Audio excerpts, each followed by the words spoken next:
I think I know what their curiosities are, if you know what I mean.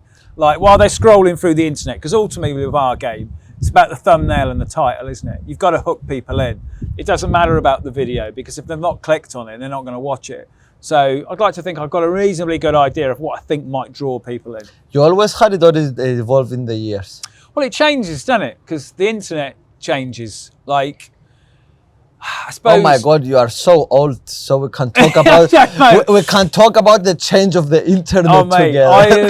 My YouTube channel is 20 years old next year. I have seen everything 16, change. you said? No, 20. 20? 20 years old next year, my YouTube channel. Wow. So you started from the beginning? Yeah, pretty much. I think. What the fuck? Yeah, exactly, mate. I mean, I should have more followers than what I've got. I've been doing it for long enough.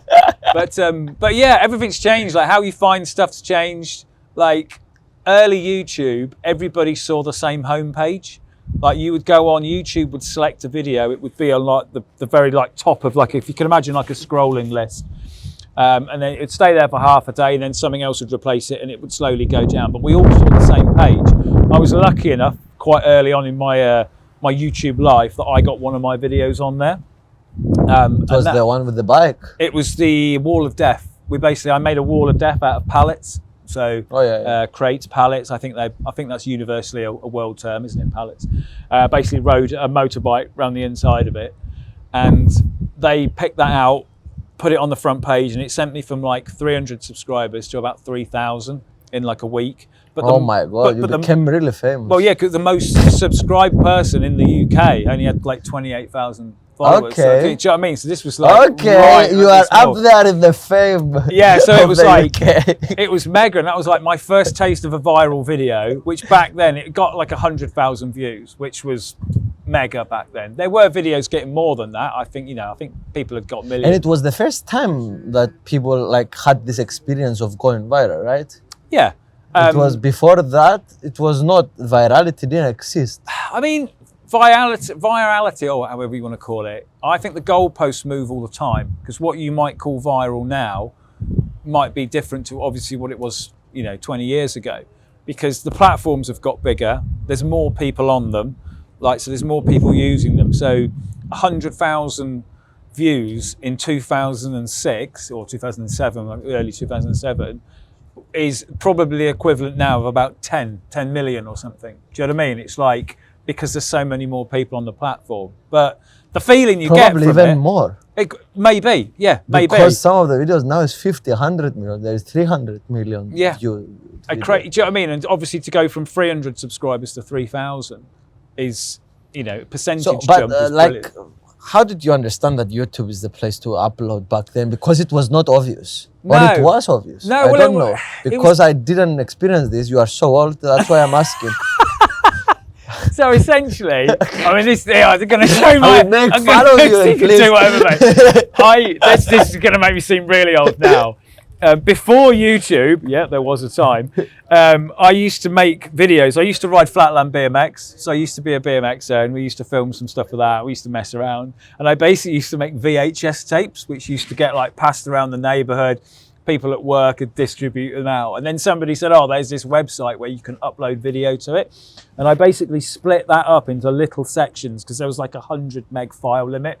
So you can imagine like 100 meg video was like really bad quality. Hence, that's where the phrase filmed on a potato was coined, because all the videos look terrible. So I'd split them early videos up and put them out online. And obviously they started to get, like, people were watching them thinking, oh, this is really cool. That encourages you to do more. So you just did more, but there was no money in it back then. There was no sponsorship. There was no ad revenue, because the AdSense program hadn't even started. So it was really early days.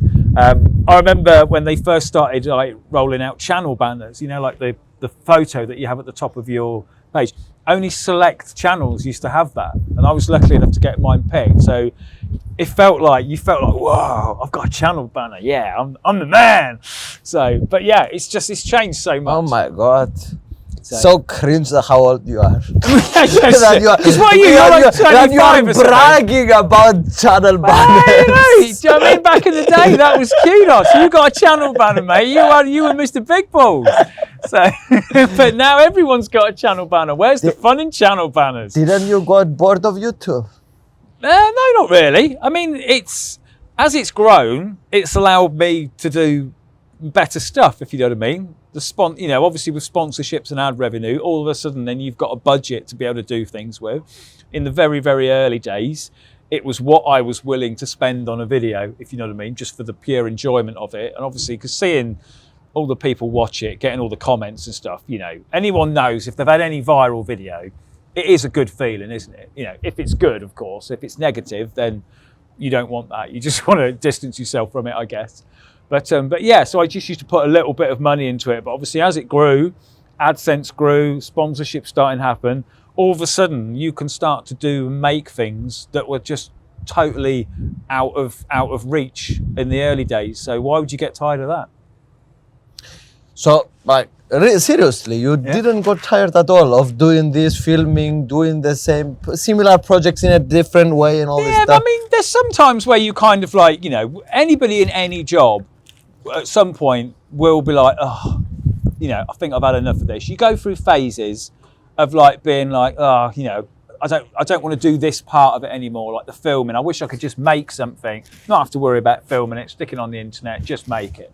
But it is part of the process, and I think you just go through these little ways. When I used to be a plumber, every now and again I used to get fed up with that, because it's like I only ever used to go and fix problems. So every time you walk into someone's house, it's to fix a problem, and they're always awkward to get at, or whatever, because that's why you're there to fix it. Because if it was that easy, they'd have done it themselves.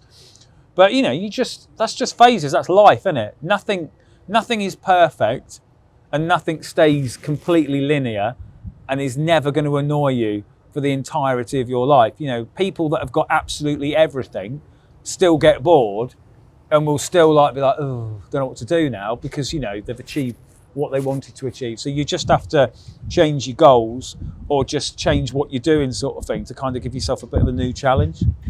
So you are finding inside the process new things to make you excited. Yeah. Maybe it could be the business side, maybe it will be bigger project, maybe it will be, so you find things to make you excited. That's how it kept you for so long. Yeah, I mean, the current thing that I've been doing at the moment, this underground garage, I mean, that's been massively challenging. It's a huge project.